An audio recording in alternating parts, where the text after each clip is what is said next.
नमस्कार दर्शकों, मेरे चैनल कथा कोश पर आप सभी का बहुत बहुत स्वागत है। मैं इस चैनल पर विभिन्न कथाकारों की कहानियाँ प्रस्तुत करूँगी। आशा है आप सभी को अवश्य ही पसंद आएंगी। पसंद आने पर लाइक, शेयर और सब्सक्राइब करना ना भूलें। साथ ही नोटिफिकेशन बेल को भी अवश्य ही क्लिक करके रखें।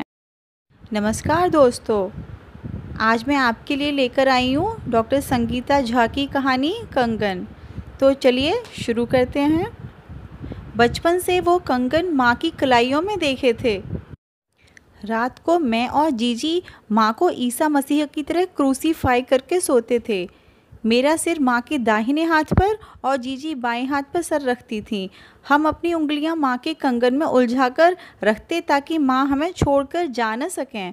माँ तो हमें छोड़कर नहीं गई, लेकिन पापा माँ को छोड़कर चले गए। माँ ने कभी खुलकर पापा के बारे में बात नहीं की और ना ही मुझे और जीजी को जिम्मेदार ठहराया। माँ चुपचाप हम दोनों को लेकर नानी के यहाँ चली गई। माँ के अंदर एक कारखाना था, सभी कामों में निपुण। फिर चाहे वो घर की सफाई या सिलाई बुनाई या कुकिंग, बस फिर क्या था, मामा को भैया बोलते बोलते हम बड़े हो गए। माँ का खून भी माँ जैसा ही था। ना नाना नानी या माँ ने मामा से कभी ये पूछा कि क्यों अपना घर छोड़ आई। माँ अपने पति के घर से कुछ लेकर आई थी, तो वो 2 कंगन।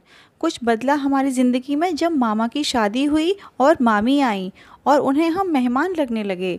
माँ फिर वो घर छोड़ मुझे और जीजी को लेकर उसी शहर में एक किराए के मकान में आ गईं। माँ सुबह से लेकर रात तक अनगिनत काम करती, जैसे बच्चों की ट्यूशन, पड़ोसियों के कपड़ों की सिलाई, घर पर ही मटरी लड्डू बनाना। लाख तकलीफ़ें आईं, लेकिन वो कंगन पल भर के लिए उनके हाथ से नहीं उतरे।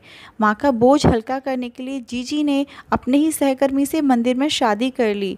जब वो पति को लेकर माँ से मिलने आईं, तो माँ ने बरसों से जमा किए हुए रुपयों से 30,000 जीजी के हाथ में रखे, लेकिन वो कंगन नहीं उतारे। मैं माँ की मेहनत और कुछ अपनी लगन से इंजीनियर बन गया। नौकरी भी लगी और छोकरी भी मिली, लेकिन उसे भी माँ में ही खोट नज़र आया। मुझसे कहती, इतनी ही अच्छी थी तुम्हारी माँ, तो पति से क्यों नहीं निभा पाई। माँ की चुप्पी और ये व्यर्थ का स्वाभिमान कई बार मुझे भी कचोटता। मेरी बीवी की नज़र हर समय उनके कंगनों पर ही रहती। नौकरी तो मेरी ठीक ठाक थी, लेकिन माँ को सुख पहुँचाने का अरमान दिल में ही रह गया। हर महीने की पहली तारीख बीवी ही पूरी तनख्वाह पर झपट्टा मार लेती। मेरे पैसों से सास और साली के कपड़े आ जाते, पर शादी के बाद मैं माँ के लिए कुछ भी नहीं कर पाया। माँ पहले भी पूरा कारखाना थी और अब भी, लेकिन पुरानी मशीनों में भी जंग लग जाता है, ये शायद हम भूल गए थे। अभी भी जीजी के सारे तीज त्यौहार माँ अपनी छोटी सी कमाई से ही पूरे करती थी। मेरी बीबी को हर समय भय रहता था कि वो कंगन ना कभी जीजी की ज़रूरतों की बलि चढ़ जाएं, पर ऐसा कभी नहीं हुआ। अचानक पूरी दुनिया में कोरोना नाम का भूचाल आ गया और बहुतों का बहुत कुछ तहस नहस हो गया।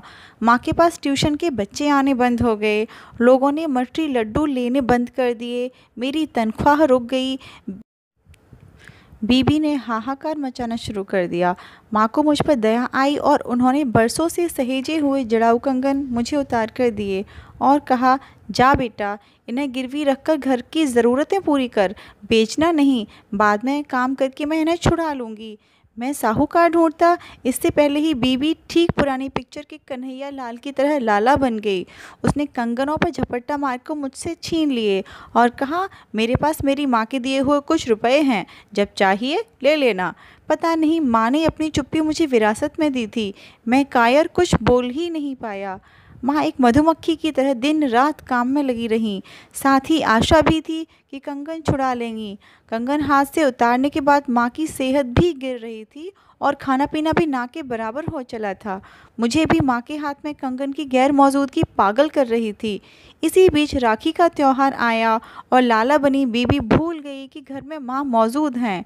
अपनी भाभीयों पर रौब झाड़ने के लिए उसने वो कंगन हाथ में पहन लिए जो माँ की नज़रों से बच नहीं पाए। माँ ने हिकारत भरी नज़रों से अपने ज़िंदगी भर के विश्वास यानी मेरी ओर देखा और उस रात माँ जो सोईं, सुबह उठ ही न सकीं। माँ को गुज़रे महीना भर से ज़्यादा हो गया है, लेकिन माँ की वो नज़रें रात दिन मेरा पीछा करती हैं। काश मैंने वो कंगन माँ की कलाइयों में ही रहने दिए होते।